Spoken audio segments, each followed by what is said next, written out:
Thanks for joining us. I'm Sarah, and today on Ruffles and Rainbows, we're gonna make these really fun Lilo and Scrump Mickey ears. They're great if you have a little boy because they don't have a bow in the middle, which I love. Okay, so this is a no-sew project, and I'm gonna provide you with all of the cut files. You can use a cutting machine or your little digits. So click that link down below and come back to us.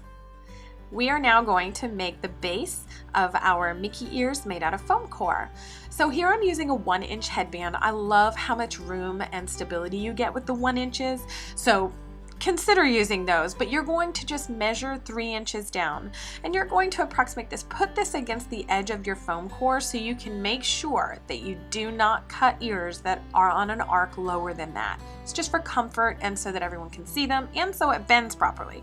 So we're going to make sure we don't adjust the arcs, we don't press too hard down on that headband, and we're going to trace it. You're not going to cut this out, but you are going to need it as a guide for your 4-inch circle.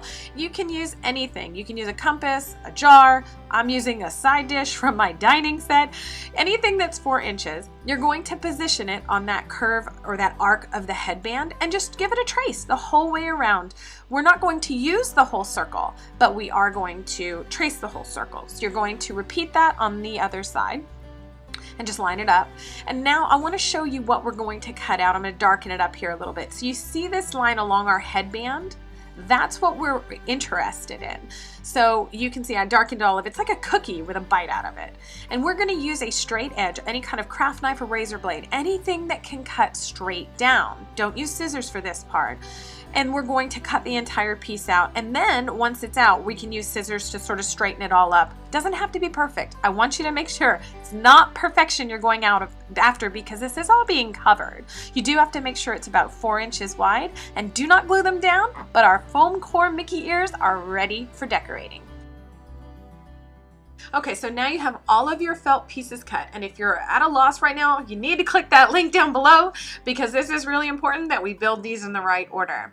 Okay, so we're going to take that really long piece and we're going to use it as the border for our Mickey ear, and we're going to use just the thin bead of hot glue. Just push it down, it's okay, cut off any excess.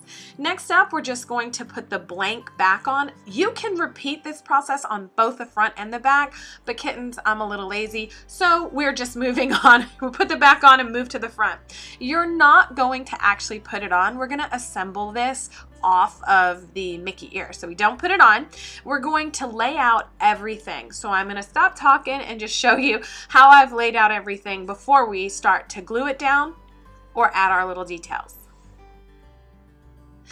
Okay, so once you have it all where you want it, you just positioned it down, we're gonna hot glue it. And we're gonna start at the lowest level, right? So these are the, I don't know what they're called, struts? I'm not really sure what they're called, you guys. I don't play a ukulele, but my point is here, you're just gonna start gluing it all down. Don't press too hard so you don't want that hot glue to show through, but we're going to build the guitar. And for those of you who wanna go the extra mile, I'm gonna show you how to do that in just a second. Otherwise, you can just stop right here with the guitar. Okay, so once you get it where you want it, we're going to just hot glue it down. Again, we're not pushing down too hard because we don't want the hot glue to show, and we're just going to also attach the leaves, and then we're going to add a little snazz. Okay, we're gonna go the extra mile because my daughter loves Lilo and Stitch. So once you have these pieces, all I did was just use a really thick needle.